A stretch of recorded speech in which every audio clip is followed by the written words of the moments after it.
The World Archaeological Congress is the only global organisation of archaeologists that works across all parts of the world and across all interests in archaeology.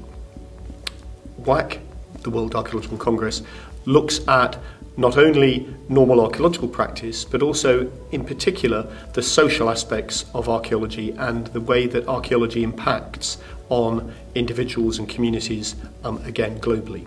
What we've got in the series of films that are on this website is a selection taken from that global community of archaeologists when we met in Dublin, in Ireland, in July of 2008. What we've got in the video is a selection of colleagues from around the world that are in no way supposed to be completely representative, but that they do actually show a selection of the differences around the world. So we've got junior and more established senior colleagues, we've got both male and female colleagues, we've got a voice that's very important to WAC, that of indigenous communities, those people affected a lot by archaeology. So we've put these films together to get people to think about what are the three crucial issues facing archaeology and heritage management in their part of the world over the next few years as we start at the end of the first decade of the 21st century. What we'd like you to do is to regard this site as a participatory site. We'd like you to send in comments and write comments below. We'd like you to send in issues that are affecting your part of the world in terms of archaeology and heritage management, but we'd also like to receive other videos or clips of yourselves talking this issue through, and if we can, we would put them onto the website. Thank you. I hope you enjoy the video. We are in the 21st century. If you look at it from an Australian perspective, it's 200 years of colonisation. But within that 200 to 210 odd years now, I guess, is 210 years of complete dispowerment of traditional rights and ownership to land to the Aboriginal people of that country. When you take away someone's identity and you take away their country and their land and you leave them with nothing, which is what's happened in our sense, it decimates that people, and this is happening around the globe. This is happening now in other parts of the world. Ethnic cleansing. I mean, they tried to shoot us out. They tried to poison us out. They tried to breed us out. So all these policies and that have been in place for the last 20 years have failed dismally. But we're still here. We now know that all our material that belongs to our people, to my people, to me, is sitting in a drawer, either in Sydney, Melbourne, Adelaide, London, the Smithsonian, here in Dublin. And you know what? We want it back. Well, in the region, as you know, we are in a big turmoil. And the turmoil is cultural, political, social. So there are so many problems, and most of them do affect the heritage and the antiquities of the country. The religion is now playing a very important part in the life of the people. So there's a tendency of ignoring the rest that is not relevant to that religion. Iraq, to an extent, is the oldest country in the world, and it has all these. Iraq's history, most of it is pre-Islamic. You've got more than, let's say, from historical point of view, let's say, it's about 4,000 years before the advent of Islam. So what do you do to that? So this is a problem that we are going to face, I think, for most of the next century. A month ago, there was a whole plan and project to build a complete city just opposite Babylon, with, of course, with tourist places, fairgrounds, hotels, and all this sort of thing. All these places are losing quite a lot of their heritage. Major issues for Indigenous people in archaeology include repatriation education about Indigenous cultural heritage, but also education of Indigenous people. There are numerous issues worldwide about significant sites, cultural heritage sites, and the relationship to Indigenous people. We have situations in the U.S. where tribes need to be able to have access to sites for ceremony and for ritual.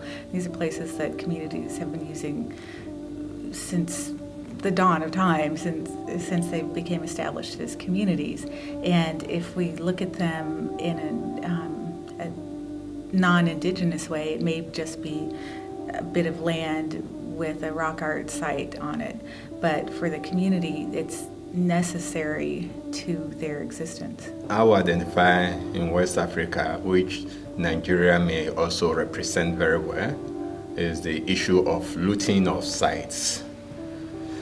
And as I said, because there is no management policy, it's quite difficult really to assess such things, because people are just doing this thing with a free will. Nobody is checking them. We have sites in Nigeria that up to today, people happily go there and take artifacts, they dig, and they are destroying sites. We have some foreign archaeologists who come into Nigeria to work, and their interest is just come, dig, go away, analyze their materials, publish elsewhere that we may never even see the reports. The other one that is also related is also the looting of museums. And unfortunately, though I don't have the facts, professionals in quotes are implicated in this. And it's amazing the way people easily get things out of our museums and get them abroad. How could people loot sites easily if you have the public there to guide? Then you have a kind of two situation where you have local populations that have attachment to the sites and they are ready to protect those sites. Such local populations are also interested in your research outputs. They want to know what you're saying about them, and in some cases we found some of them raising money to support research. That's one aspect. The other aspect is also population that I may call immigrant population that know nothing about those archaeological sites, no attachment, and they are ready to loot those sites. And I think the way we should be going is really to get the public to participate. But there is also a problem. There have been arguments that, well, there may be a public that's not really aware of the value of archaeology, and the moment you start talking to them about archaeology, they can then see, oh, so I could make some money.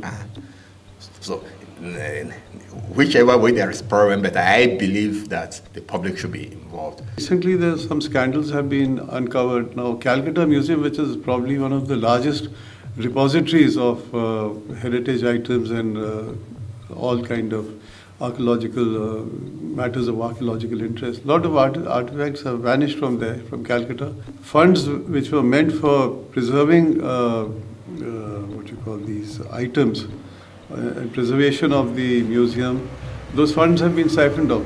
So there's a lot of official connivance at the lower levels in malpractices and embezzlement of money that's taking place.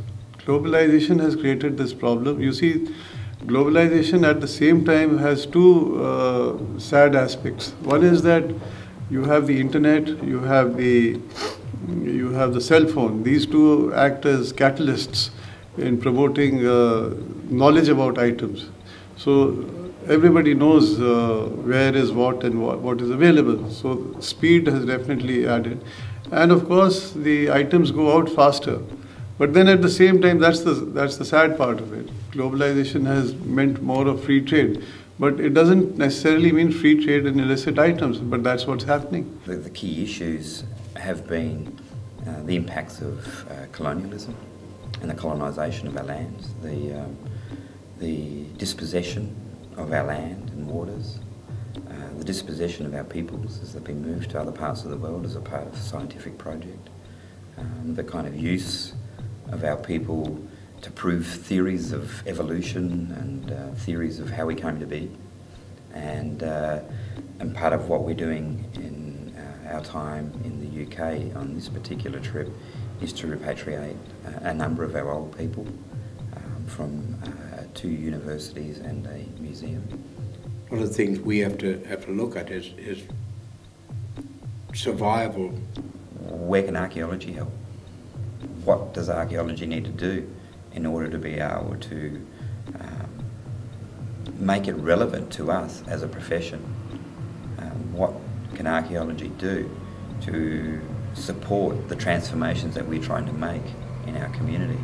You know, if our history is about dispossession and about oppression and a lack of, a loss of our lifestyles as they were, a loss of our land, a loss of waters, the natural resources that came with it, then we need to ask the question, what might archaeology or cultural heritage management, what role might they play in responding to that particular issue?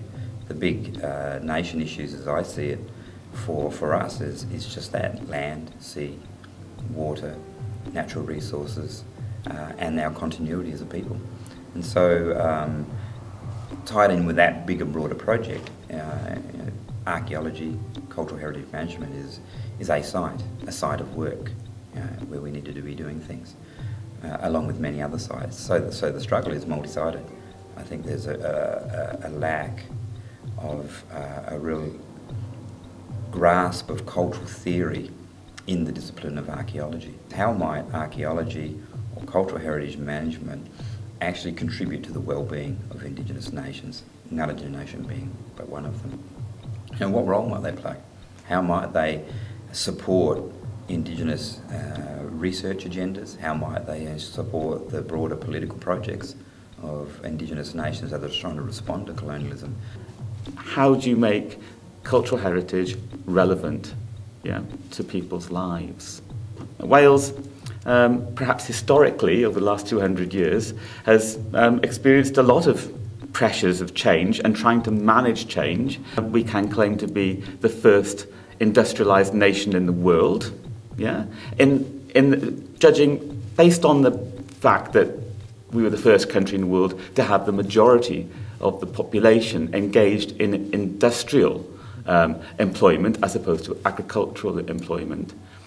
So we're trendsetter in that sense, but at the same time, of course, we've also been one of the first countries in the world to witness deindustrialisation and the decline of heavy industry, and that is something which has obviously been incredibly challenging for us as a small country. One of the issues that is being very much focused on in that changing economic climate is issues about regeneration and what that means. And heritage, inevitably, and archaeology has a big role to play in regeneration.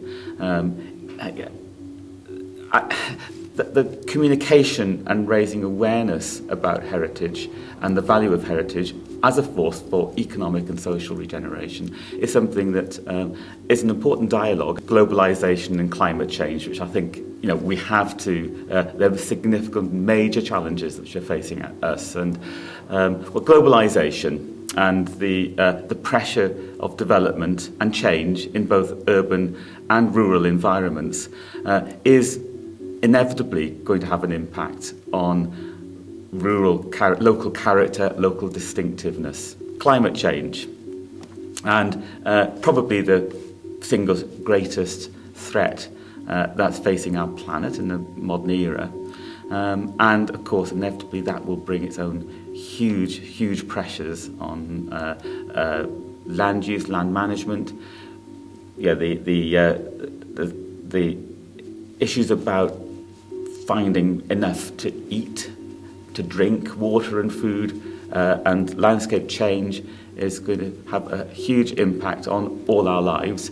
And of course, inevitably, managing our heritage, to most people, would come quite low down their list of priorities. It doesn't really cut much ice when people haven't got enough to eat.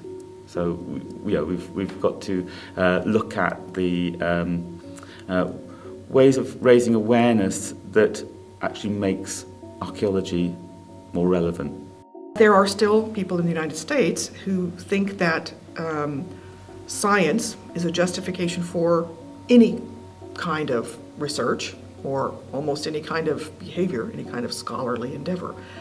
and fail to understand that science exists in a historical, a cultural, and a political context. To make a choice between two alternative stories requires some basis. You have to make a decision, oftentimes, not just between a scientific perspective and an indigenous perspective, but perhaps between two conflicting indigenous perspectives. I think one of the major issues in South African archaeology really is transformation. Transformation in the sense that archaeology is, dominated by the whites, and there's now a growing concern to see, black South African archaeologists playing, a role in the discipline. Heritage resources should be managed by the people who closely identify with it, and these are the local people.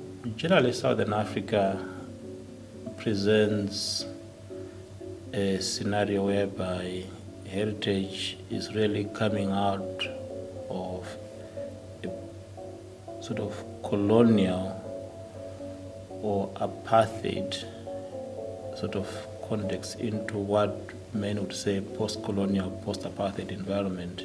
We are moving into a new era, a new dispensation, and therefore heritage has to be presented and projected in a way that is different from the way it was presented and even used in the past. So the presentation of heritage in itself is a major challenge.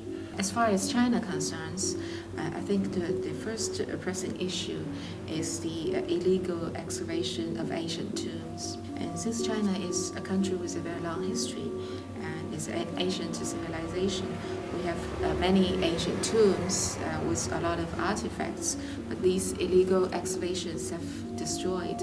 Not only they have stolen the objects in the tomb, but also destroyed the site. We all know that outside China, there are international collectors, including some big museums.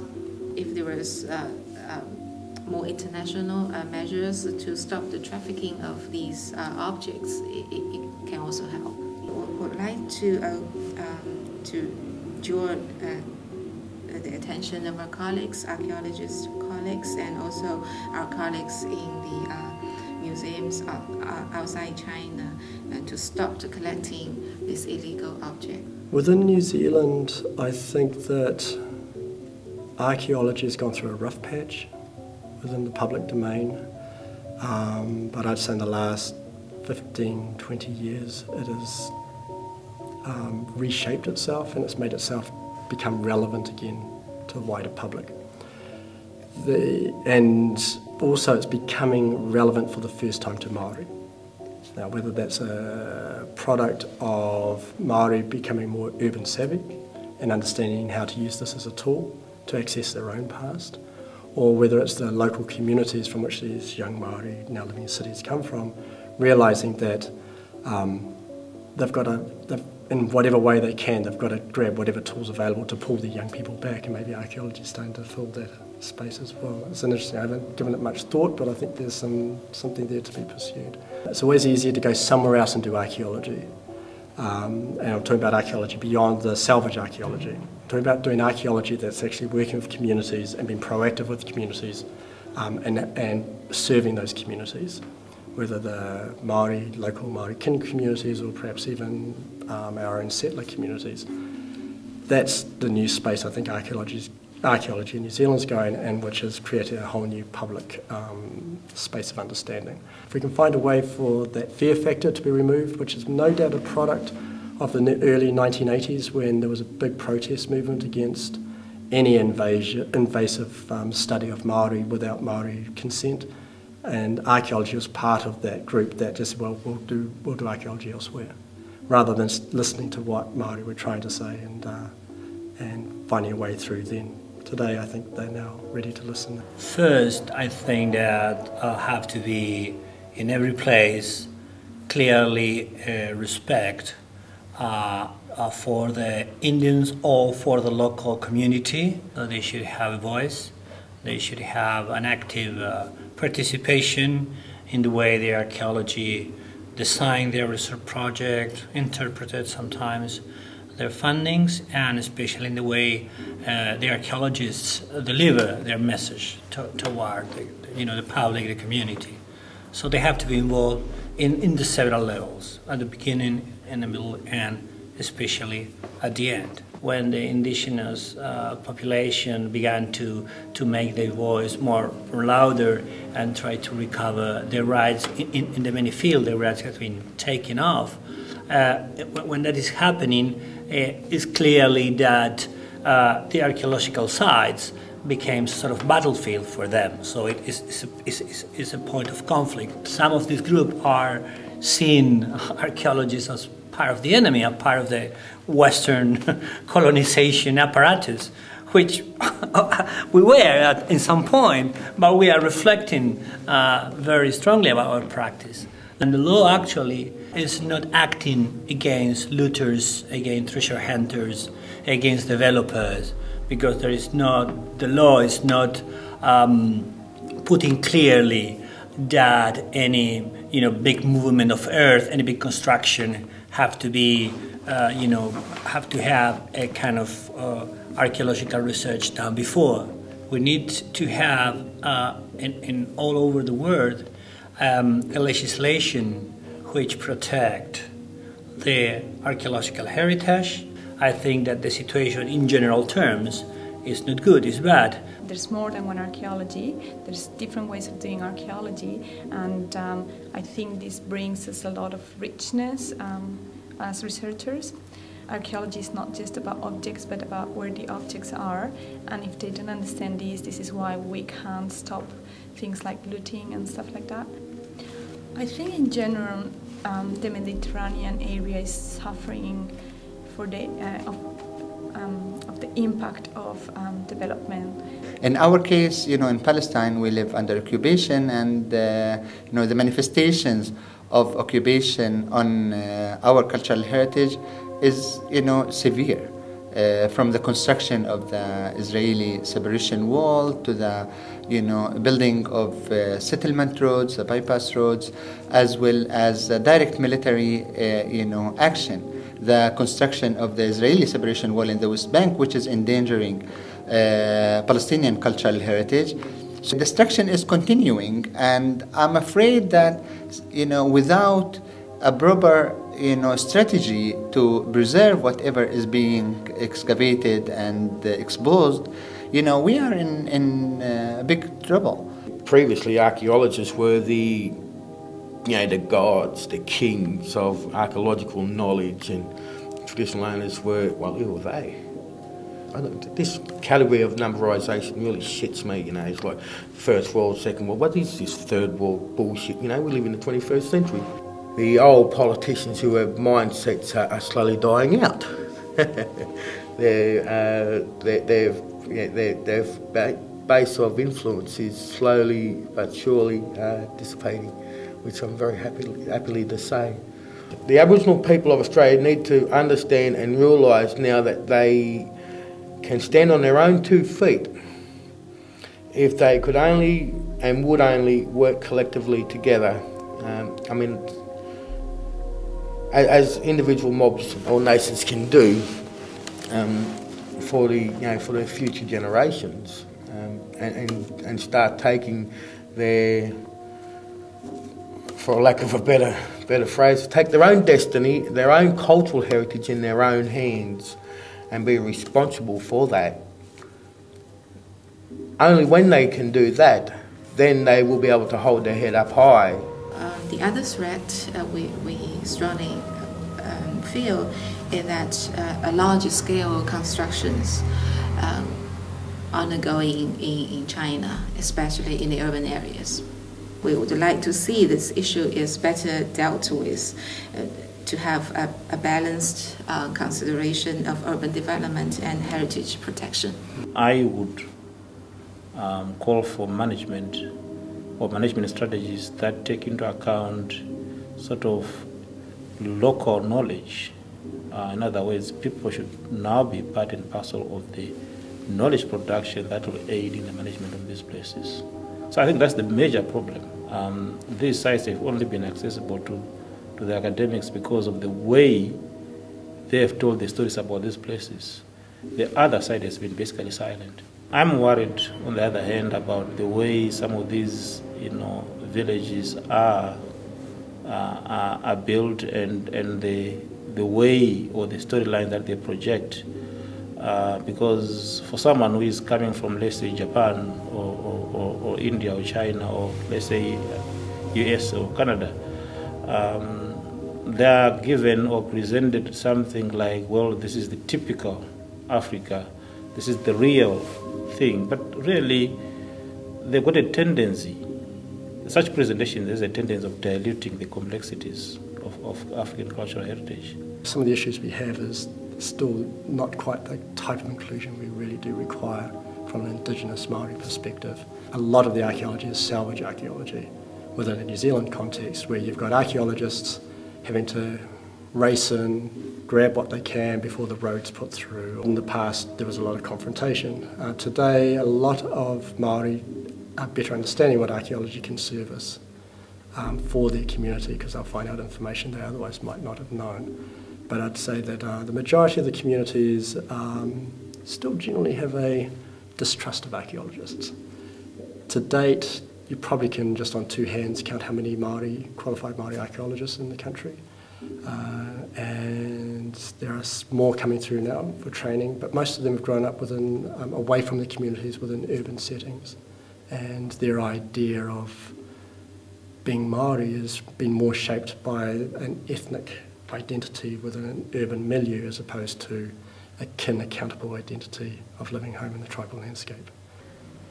But at the end of the day, I think it's up to ourselves as Aboriginal people to get together and work it out for ourselves what we need to do to make sure that our young people are there. Our young people are there to lead after us.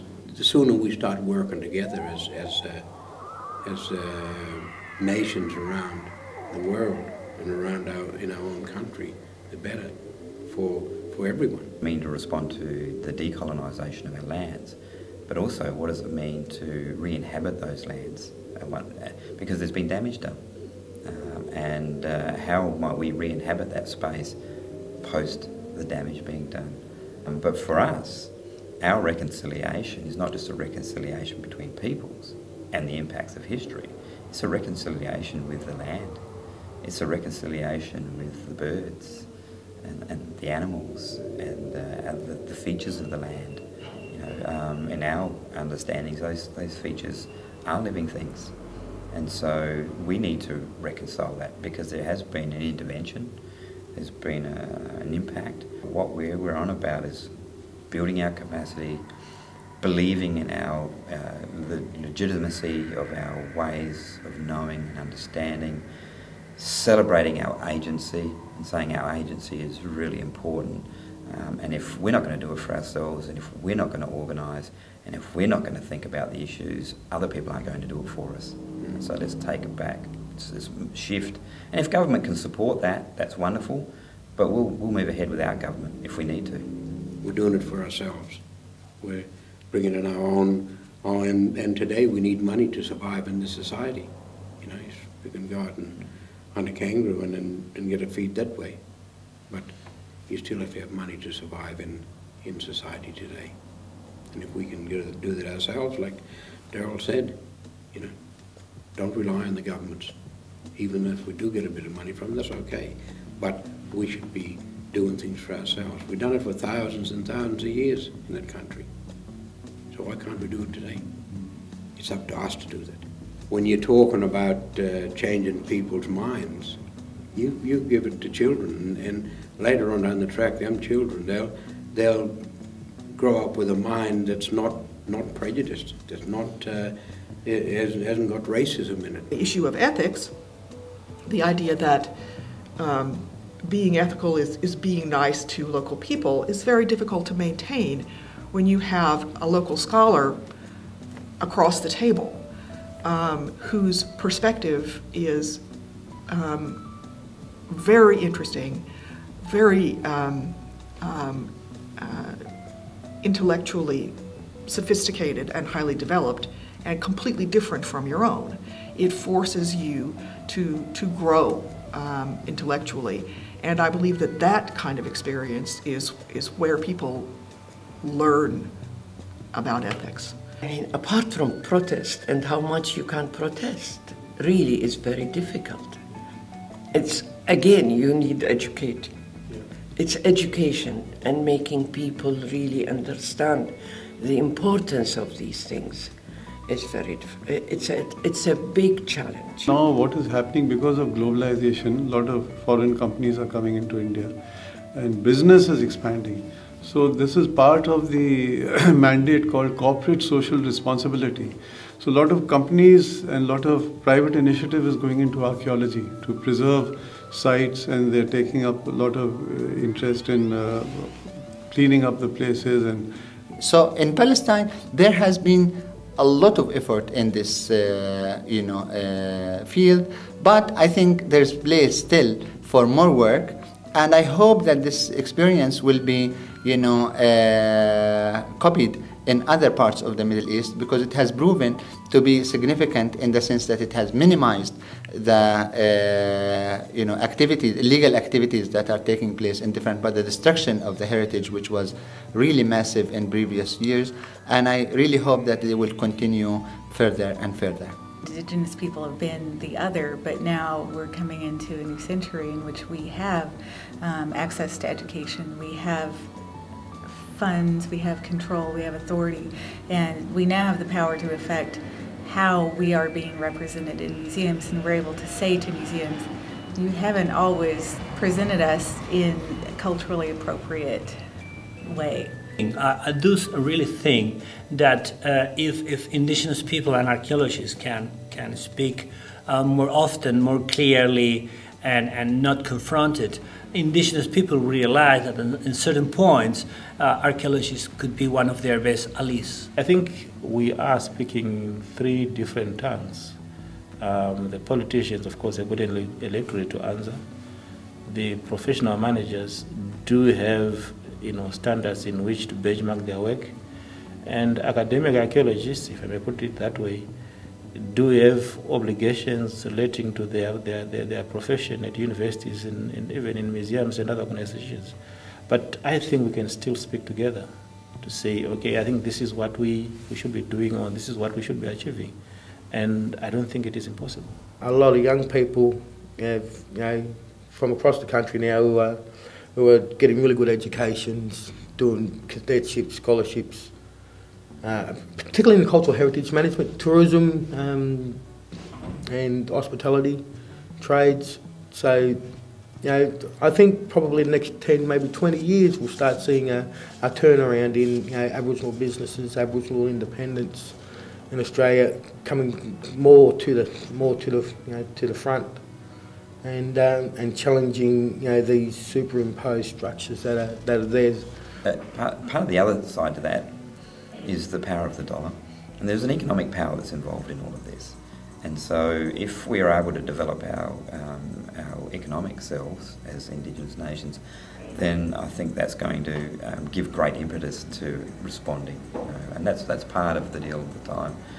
Part of that is education programs inside our communities, developing our youth so that we actually train and educate and employ our people in cultural heritage management, working in our nation. So the broader plan for us in the Archaeology Regional Authority is to develop programs, provide employment to our communities, engage in business, respond to climate change, respond to cultural heritage management issues, engage with disciplines and bodies of knowledge, develop our own bodies of knowledge, develop a body of literature that comes with that. So it's really about placing ourselves centrally.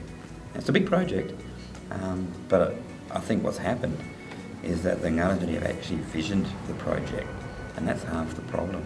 And if we can actually agree that these are the things that we should be doing, at least we've got something to aim for and strive for. It might take us some time to get there, but we've got a project for generations, I think.